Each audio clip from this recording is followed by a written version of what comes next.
Continuando con las imperfecciones en los arreglos atómicos y iónicos, hablaremos de los defectos lineales. Cuando hablamos de defectos lineales son aquellos que se dan de dimensión 1, es decir, con átomos alineados. Y esa alineación de átomos afectan obviamente no solamente en una dirección, sino afectan en dos direcciones, es decir, afectan en los planos que están involucrados. Explican en buena medida los procesos de deformación de los metales y de los materiales, como vamos a ver. Se clasifican de tres maneras: de tornillo, de borde y mixto. Y son producidos en la solidificación del material o en los procesos de deformación plástica. Cuando hablamos de solidificación del material, no es solamente en ese paso de fase líquida a fase sólida, sino también que se presenta en los procesos distintos, en la producción, en la obtención o en el beneficio de algunos materiales como los metales, sino también en su proceso de creación, es decir, gracias a la situación que sucede la conformación de la Tierra en procesos geológicos, cuando, gracias al movimiento de placas tectónicas, se vieron sometidos a esfuerzos de temperatura y de presión críticos. De ahí nace buena parte de los materiales y las propiedades que se conocen. Entonces, también está incluido en ese ámbito la solidificación del material. La dislocación del tornillo es cuando hay un desplazamiento de una línea de átomos, pero ese desplazamiento de una línea de átomos no solo se reflejan unidimensionalmente. A pesar de que el estudio del efecto el estudio de la causa es unidimensional, el efecto es tridimensional. Entonces, esto supongamos que en ese plano, en ese plano se va a suceder el desplazamiento de esos átomos. ¿Cómo se sucede? Aquí en este caso, esquemáticamente, hay un deslizamiento de una parámetro de red, un deslizamiento de un átomo, el átomo que está alineado inicialmente acá, se desplazó un espacio interatómico y eso ocasionó un desplazamiento del resto de la estructura.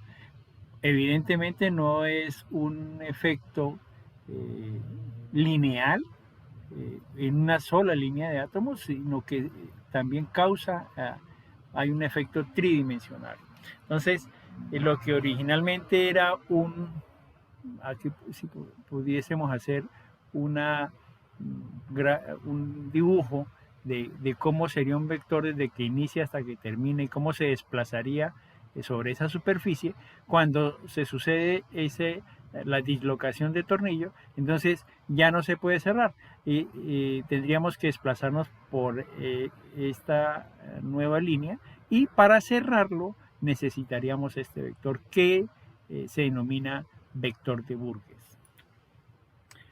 Aquí en este otro esquema también se ve, así es como se cerraría ese circuito para partir del punto y llegar al mismo punto. En esta gráfica se observa el vector de Burgess, también puede ser este vector, y al final ese vector es el que nos define la dirección de la línea de dislocación. Ahora, si nosotros no uniéramos el punto inicial con el punto final, con el vector de Burgess, sino continuáramos esa trayectoria, se lograría un efecto como de espiral, como el efecto del husillo de un tornillo. Entonces aquí se apreciaría, si continuásemos acá haríamos este movimiento, y por eso se llama dislocación de tornillo. Esta animación no muestra el desplazamiento, que a pesar de ser, bueno, esquemáticamente se dice que es un espacio interatómico, pero puede ser más, obviamente, dependiendo del tipo de deformación plástica que se suceda. Y esa deformación, como ya se dijo, pues se debe al proceso de fusión, solidificación o procesamiento del material. Aquí hay una representación tridimensional, sucede la dislocación, el desplazamiento, entonces la línea que se va a ver en rojo hace el movimiento de forma de tornillo. Por un plano se ve, ahora por otro plano se ve el desplazamiento vertical. Entonces ahí se ve esa conformación de ese husillo del tornillo gracias al desplazamiento. Si intentásemos unir los movimientos de esa deformación.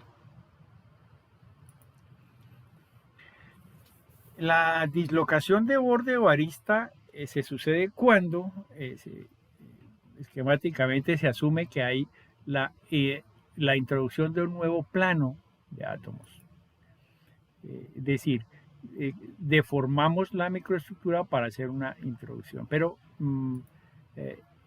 lo que aquí inicialmente podía ser para unir un punto inicial con un punto final, siguiendo las aristas de la microestructura de distintas celdas unitarias. Entonces ya si aquí fuese una estructura con ángulos a 90 grados, aquí ya no se sucedería eso, porque hay una deformación en la vecindad. Aquí se crea una vacancia y aquí se crea una tensión. Aquí hay una tensión en esta zona y aquí hay una compresión en esta zona donde se introduce el plano, y aquí hay una tensión en esa zona donde se crea esa vacancia. Nuevamente, para cerrar, aquí se necesita ese vector de Burgess, que es el vector en el cual se hace el desplazamiento. Aquí vemos esquemáticamente lo que sucede. Aquí se crea la tensión y aquí se crea la compresión debido a la inmersión de ese nuevo plano. Eso puede suceder en un proceso de solidificación. Si la solidificación es rápida, entonces no va a hacer una alineación total los planos de los átomos y puede ocasionarse ese defecto. Aquí vemos cómo sería esa línea que nos representa o nos facilita ver la deformación de la microestructura. La dislocación mixta, aquí está la dislocación de tornillo, ese desplazamiento, y aquí adicionalmente se agrega un plano. Entonces aquí hay una dislocación de arista, se ve la inclusión de ese nuevo plano. Aquí el vector de Burgess es evidente que tiene la misma dirección por la dirección del plano. Aquí hay un plano por el cual se desliza esa serie de celdillas. Miremoslo aquí esquemáticamente en este otro representación. Este es el plano que se desliza, el plano de dislocación. La dislocación de tornillo se debe al desplazamiento de una magnitud interatómica.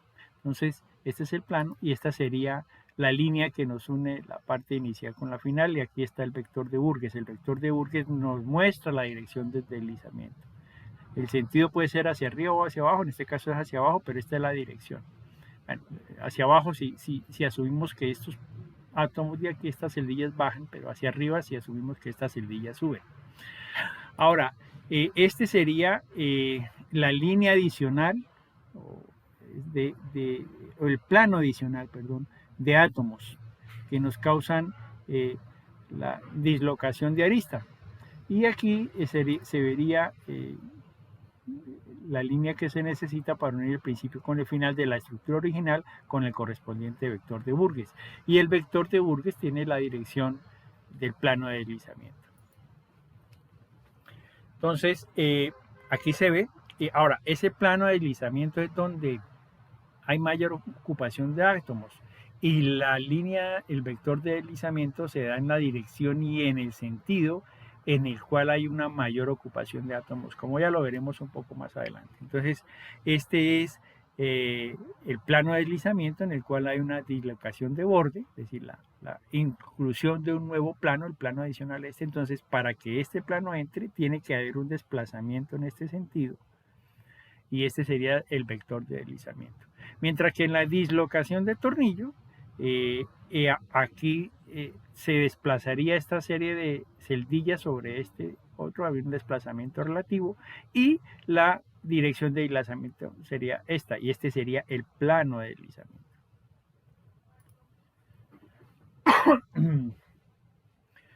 Cuando se sucede o se tiene una dislocación de arista, como este tipo, y hay un esfuerzo cortante, es decir, aquí sería un esfuerzo en el sentido horizontal. ¿Qué se sucede? Los enlaces tienen un esfuerzo mecánico y lo perciben, obviamente. Entonces, el mismo material tiende a recuperar su forma original o su forma como debería ser, porque puede ser que la forma original sea esta, es eliminar esas tensiones que se causan por la inclusión de estos nuevos planos. Y esto es un efecto dominó. Entonces, lo que se sucede aquí es que esta tensión que hay aquí, si hay un esfuerzo cortante, es decir, un esfuerzo mecánico, esta línea de átomos, de acá, este semiplano de átomos, tendería a unirse con este otro, como se ve aquí, y el subsecuente de la misma manera. Y ese efecto dominó nos ocasionaría esto. Esto es lo que se da como resultado una deformación plástica. Aquí vemos ese efecto esquematizado. Se puede dar el deslizamiento no solo cuando hay vacancias, sino cuando hay estos semiplanos debido a la dislocación de aristas, sino también cuando el material se sucede un esfuerzo por ese desplazamiento de los átomos que hay, gracias al esfuerzo mecánico, compresión, tensión, torsión, es que se evidencia la deformación plástica a nivel atómico, pero también a nivel macro. Aquí es un compuesto, entonces hay átomos de distinta naturaleza. Bueno, ya analizar la estabilidad posterior es otro tema, pero de la solución. Pero aquí lo importante es comprender que por un esfuerzo mecánico grande o pequeño, dependiendo de la naturaleza del material, dependiendo del tipo de enlace, etcétera, se produce la deformación plástica. Aquí hay un esquema tridimensional. Entonces esta es la estructura original. Luego se somete a algún tipo de esfuerzo. Hay un desplazamiento relativo de una línea de átomos que se vuelve al final sobre un plano de deslizamiento. Esta es la dirección de deslizamiento, lo que está en gris es el plano de deslizamiento. Se ve el efecto dominó que se ocasiona ahí. Entonces, estos enlaces tienden a unirse como se ve aquí y es subsecuente el efecto hasta que se llega a la deformación plástica. Esta representación tridimensional, lo ve, se crea esa tensión debido a este plano que está aquí. El esfuerzo facilita que se rompan los enlaces y se conformen una nueva línea mucho más estable que la original. Si un metal es muy dúctil y maleable, eso es lo que sucede. Se conforman muy fácilmente los nuevos tipos de enlaces. Ese aplastamiento es real porque las distancias interatómicas debidas a los esfuerzos mecánicos se suceden. Okay. Esos deslizamientos no se dan solamente en las direcciones normales. Pueden ser, aquí se ve una dislocación en el sentido de arriba hacia abajo, de abajo hacia arriba, depende de cómo se analice. Aquí se ve de adentro hacia afuera o de afuera hacia adentro, pero también hay desplazamientos debidos, por ejemplo, a esfuerzos de torsión, donde hay, aquí se alcanza a ver, hay una compresión de planos o una compresión debido a la introducción de nuevos planos que seguramente no llegan hasta la profundidad de la figura, sino causan esa distorsión. O como en este caso, aquí se observa que hay un cambio en la dirección. Esto es debido a un esfuerzo de torsión en el material. Entonces esos efectos dependen de todo lo que hemos dicho. Tipos de enlaces, elasticidad, plasticidad del material, electronegatividad, valencia de los átomos, etcétera. Todo eso que caracteriza la cohesión entre los átomos y moléculas de un material. Esos planos y direcciones no son cualquiera, tienen una dependencia en función del tipo de microestructura. Aquí tenemos, vamos a analizar la estructura centrada en el cuerpo, en las caras y hexagonal. Aquí se grafican el azul es el plano de deslizamiento y los planos oscurecidos son los planos de deslizamiento y las direcciones de deslizamiento están representadas por esos vectores. Los sentidos pueden ser hacia uno o hacia el otro sentido, es decir, aquí el plano o la familia de planos, más que hablar de plano, la familia de planos 1, 1, 0, y ya veremos por qué familia. En esos planos son los que se causa el desplazamiento, el deslizamiento de ese plano. Sobre ese plano es que se deslizan porque en esos planos es donde hay mayor número de átomos.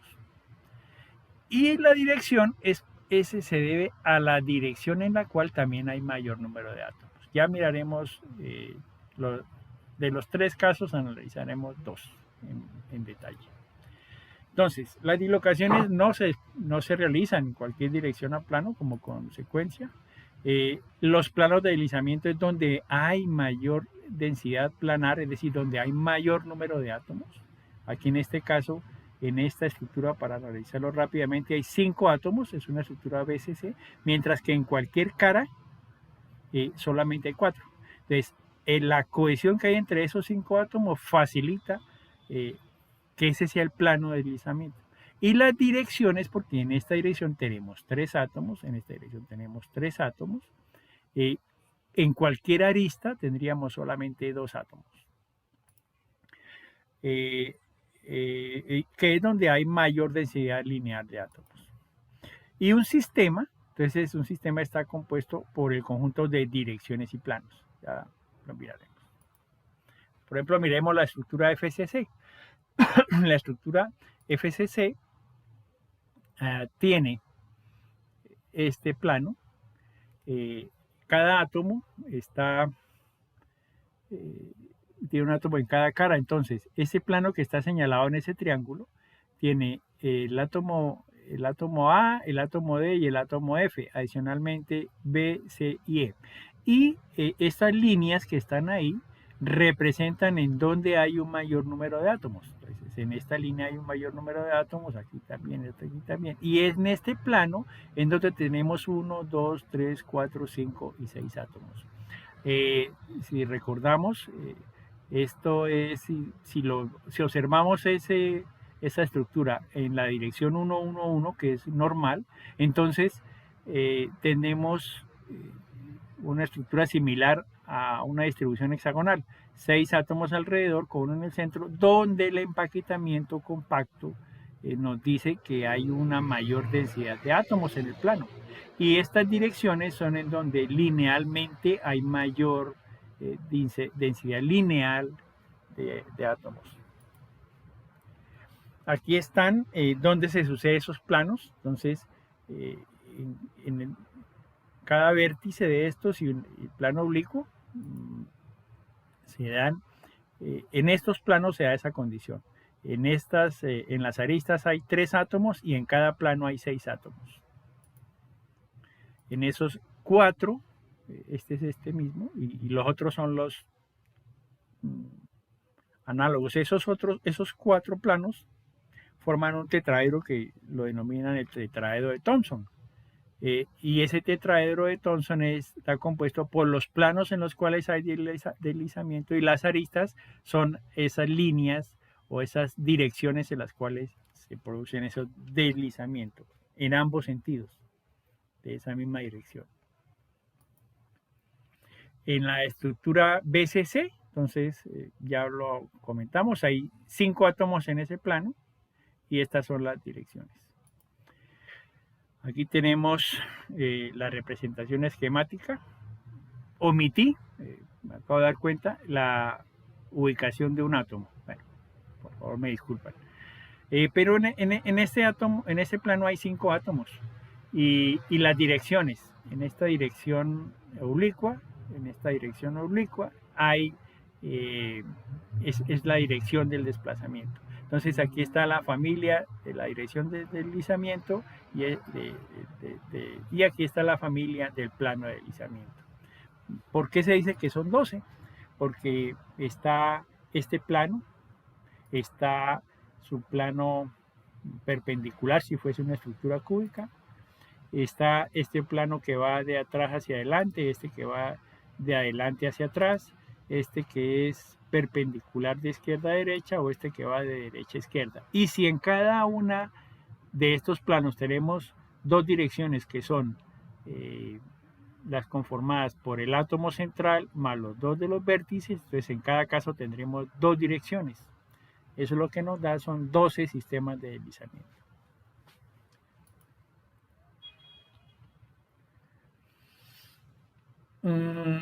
Ahora, ¿qué sucede a nivel macro? Este es el esfuerzo, supongamos que es el cuerpo está originalmente en negrita, en puntos, y se somete a un esfuerzo de tensión. Entonces, los deslizamientos que eh, facilitan la deformación plástica, primero la deformación elástica, luego la deformación plástica, se dan en ese sentido. Estos planos tienen la ubicación de los planos de deslizamiento y se dan en la dirección de deslizamiento, si es de compresión o si es de tensión, dependiendo. Ahora, si nosotros vemos, esto es lo que se sucede volumétricamente, si es una probeta de sección circular, entonces hay un esfuerzo, hay una área sobre la cual se hace el esfuerzo y hay un ángulo que nos da la dirección de deslizamiento, y ese plano está conformado por los átomos con mayor densidad planar. Esta dirección es normal al plano de deslizamiento. Si nosotros se hace un esfuerzo aquí, esto es antes del límite de rotura, lo que se sucede es que hay desplazamiento de varias distancias interatómicas, por eso se ve distinto. Entonces aquí hay un mayor desplazamiento de más distancias interatómicas que en estos que están más seguidos, etcétera. Esta es la deformación que sucede en material, y si llegamos al punto de rotura, el plano de deslizamiento donde la densidad planar de átomos es mayor tiende a conservarse. Esto se puede estimar matemáticamente. ¿Cómo se hace para vencer esa fuerza de cohesión? La fuerza de cohesión está fijada por las componentes de del esfuerzo.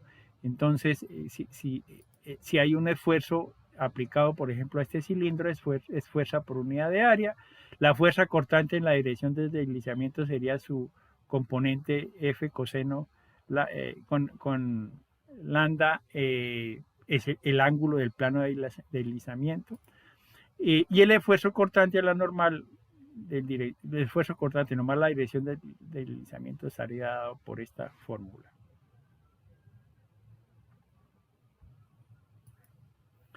Bueno, Con esto concluimos los defectos lineales. Muchas gracias.